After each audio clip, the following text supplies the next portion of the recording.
Olá, eu sou o professor Lucas Neto. Bem-vindo e bem-vinda à nossa escola bíblica no seu lar. Hoje nós vamos estudar a lição de número 1, que tem como título O sentido bíblico da salvação. Vamos então dar início à nossa aula de hoje. Introdução da lição. A salvação tem origem em Deus, sendo um ato de amor divino para com toda a humanidade e também uma manifestação da sua graça, misericórdia e da sua justiça, como obra única que só pode ser alcançada pela fé em Jesus Cristo. E por isso ela é boa, perfeita e eterna. E assim podemos buscá-la e ter a certeza de que seus efeitos de vida abundante e eterna são permanentes. Nesta lição, conheceremos o conceito bíblico do termo salvação. No item número 1, no item número 2, veremos a importância da doutrina da salvação. E finalizando o nosso estudo, identificaremos as etapas do processo da salvação. Item número 1 da lição, o conceito bíblico do termo salvação. A soteriologia, também conhecida como a doutrina da salvação, no sentido mais amplo, pode ser definida como o estudo do objeto salvação, onde se busca de modo sistêmico e a compreensão do que é a salvação, em que consiste e como ela pode ser obtida, sendo a soteriologia um dos principais pilares da chamada teologia sistemática. Neste contexto, vamos conceituar a salvação etimologicamente no Antigo e em um Novo Testamento. O conceito predominante no Antigo Testamento é que, originária do termo hebraico yesha, este versículo significa salvação, livramento, segurança, prosperidade, ou a partir do termo derivado do verbo hebraico yasha. Este assume o significado de salvar, livrar, ajudar, vencer, sendo ambos os termos utilizados para expressar a libertação de um indivíduo ou de um grupo de seus inimigos, a preservação do bem-estar para a segurança, bem como para o resgate em face de um perigo. No livro de Juízes, temos relatos do povo israelita desobedecendo aos preceitos divinos. E nesta condição, o Senhor aplicava a sua justiça sobre os israelitas que clamavam a Deus, e assim o Senhor levantou 14 juízes inspirados pelo Espírito Santo para livrá-los do domínio dos exércitos estrangeiros e também da opressão dos inimigos num período de 350 anos. Dentre os juízes são mencionados Otiniel, Eude, Sangá, Débora, junto com Baruque, Gideão, Tola, Jair, Jefté, Ibsã, Elon, Abdon, Sansão, Eli e Samuel. Considerando o conceito de salvação espiritual, todas as pessoas que viveram antes da encarnação de Jesus, ou seja, no Antigo Testamento, foram salvas não por obras da lei, mas pela graça, mediante a fé em Deus, crendo então na promessa de um Messias futuro, a vinda de um Salvador para a sua redenção, ou seja, a lei não podia salvar, mas apontava para a necessidade de um Salvador, de modo que os sacrifícios de animais no Antigo Testamento, ou seja, na Antiga Aliança, eram temporários e pré-anunciavam o sacrifício perfeito de Jesus Cristo. Gênesis capítulo 3, versículo 15 diz: Porém, inimizade entre você e a mulher, entre a sua descendência e o descendente dela. Este lhe ferirá a cabeça e você lhe ferirá o calcanhar. Portanto, aqui a primeira profecia bíblica da vinda do Messias, do Salvador. Qual é o conceito predominante, então, no Novo Testamento? No Novo Testamento, a salvação, no contexto bíblico do Novo Testamento, ela é definida como o escapar do pecado que há no mundo, como também de suas consequências. Isto por meio da obra redentora de Cristo, que liberta o homem do pecado, ou seja, a salvação é pela fé, um sacrifício de Cristo na cruz do Calvário para a salvação da humanidade. No item número 2 da lição, vamos falar sobre a importância da salvação. A importância fundamental da salvação consiste no estabelecimento da plena restauração do relacionamento do homem com Deus, nos colocando numa boa condição de vida eterna, onde na cruz do Calvário o Senhor sacramentou a vitória sobre o pecado e a morte, nos livrando das consequências da condenação eterna na mais profunda sepultura, que é o lago de enxofre e fogo. O pecado da desobediência de Adão e Eva, de modo inevitável, separou o homem de Deus, e o homem, em sua condição decaída, nada podia fazer.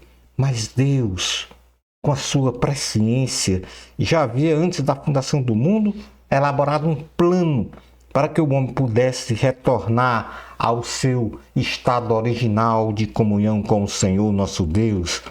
E este plano foi construído na base da morte vicária de Jesus Cristo. Um Deus que se fez carne, habitou entre nós e pelo seu sangue derramado na cruz, livrou a humanidade da condenação eterna. Jesus, pela sua morte, reparou o dano ou mal que o pecado causou sobre a humanidade, isto é, a separação do homem de Deus. Em Efésios capítulo 2, versículos 1 ao 10, um dos textos mais preferidos da minha parte, diz assim a palavra do Senhor: Vocês estavam mortos em suas transgressões e pecados, nos quais costumavam viver quando seguiam a presente ordem deste mundo e o príncipe do poder do ar, o Espírito que agora está atuando nos que vivem na desobediência. Anteriormente, todos nós também vivíamos entre eles, satisfazendo as vontades da nossa carne, seguindo os seus desejos e pensamentos. Como os outros, éramos por natureza merecedores da ira. Todavia Deus, que é rico em misericórdia pelo grande amor com quem nos amou, deu-nos vida juntamente com Cristo. Quando ainda estávamos mortos em transgressões, pela graça, vocês são salvos.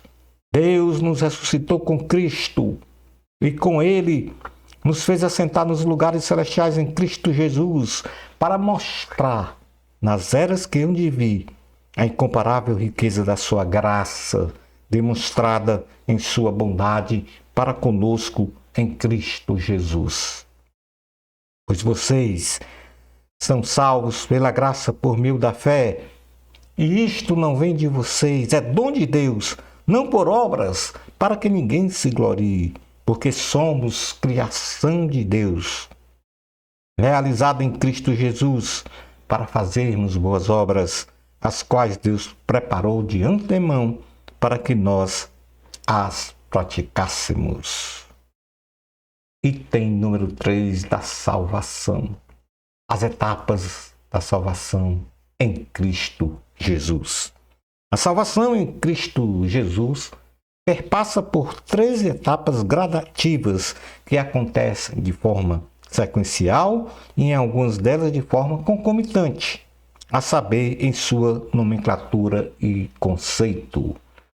Vamos agora falar sobre a definição de cada uma de um modo bem resumido, visto que nós vamos nas lições que virão de forma sequencial a cada domingo, vamos falar de cada etapa.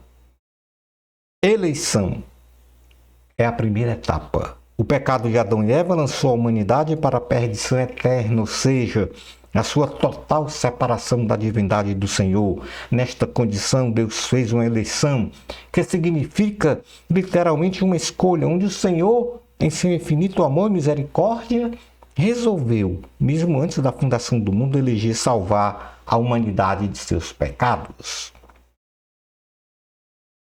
Predestinação. Deus predestinou a humanidade determinando 2 caminhos com relação ao futuro da vida espiritual de um ser humano, isto é, viver eternamente com Deus ou viver eternamente sofrendo com o diabo nas trevas, sabendo-se que pela presciência do Senhor, Deus já conhece antecipadamente quem crerá em Cristo e quem o rejeitará, ou seja, quem terá a vida eterna no céu e quem irá para o lago de enxofre e fogo, sendo estas condições de vida a escolha do próprio ser humano individualmente frente a um chamado futuro que o próprio Deus efetivou.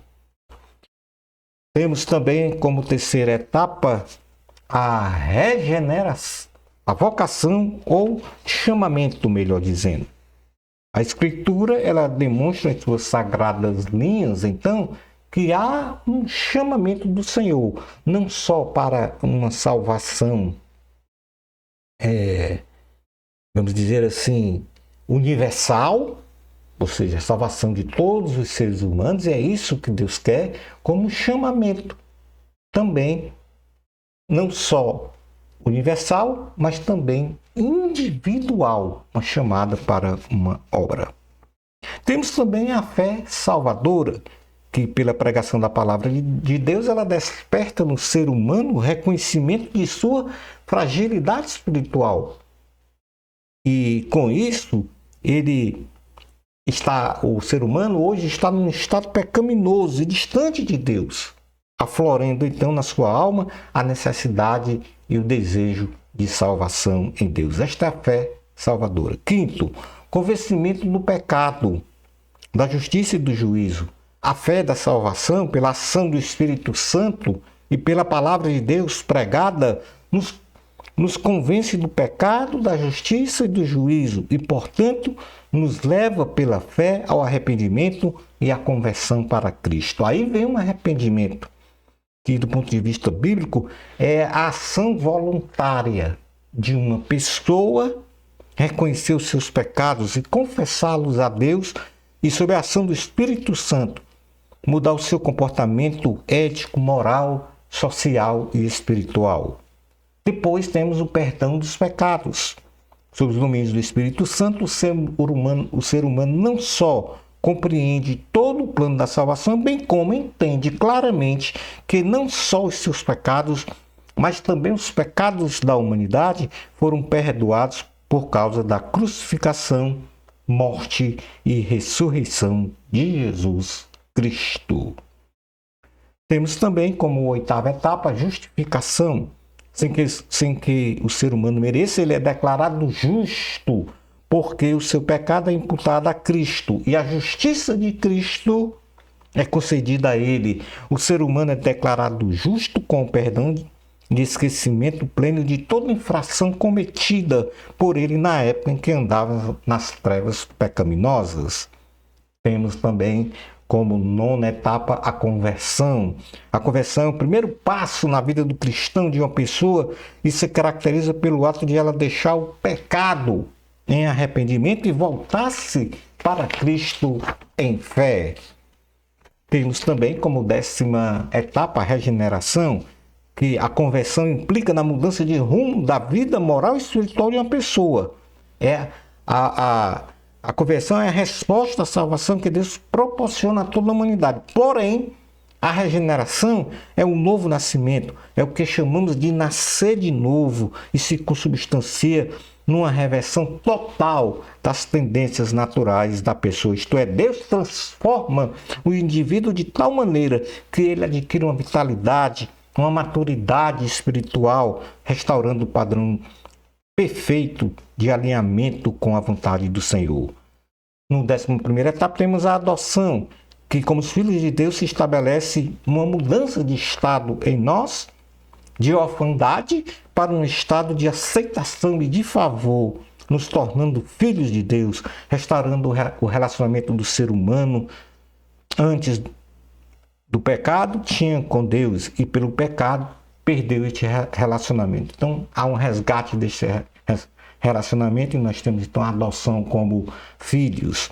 Temos também a santificação, é a obra contínua de Deus. 12ª etapa, na vida do salvo, exige um tempo extenso de vida para se completar. Isto é, durante a vida do salvo, a obra sobrenatural feita por Deus o coloca separado do pecado, de tudo que é mal, de tudo que é ruim, até pensamentos. E temos também a última etapa, a 13ª, a glorificação, que é o ápice do processo salvífico, sendo a consolidação final de todas as etapas da salvação, onde o salvo terá toda a plenitude do conhecimento de Deus, pois veremos o Senhor face a face.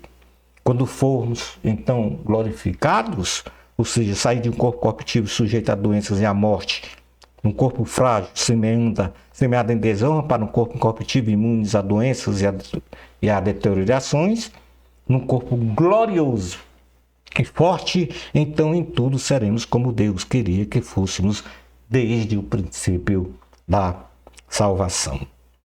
Lembrando que cada etapa dessa, ela está bem consubstanciada com textos e com textos bíblicos que suportam estas definições, que vocês podem então consultar nas minhas notas de aula. Concluindo então a aula de hoje, Jesus Cristo é o caminho, a verdade e a vida. Ele se deu em sacrifício na cruz do Calvário para nos salvar de tão grande condenação que era ser escravo eternamente no mundo das trevas. Vivamos uma vida cristã sincera e irrepreensível, testemunhando pela palavra o poder de Cristo para a salvação dos que creem, e assim fluirá de nosso interior uma intensa alegria da salvação, para dizermos sempre: somos salvos e filhos de Deus. Aleluia. Shalom Adonai. Na próxima aula, vamos estudar a lição de número 2. O problema do pecado. Bênçãos especiais de Jesus para você. Amor a Cristo. A glória é de Deus. Até a nossa próxima escola bíblica no seu lar. Isto, se Deus permitir.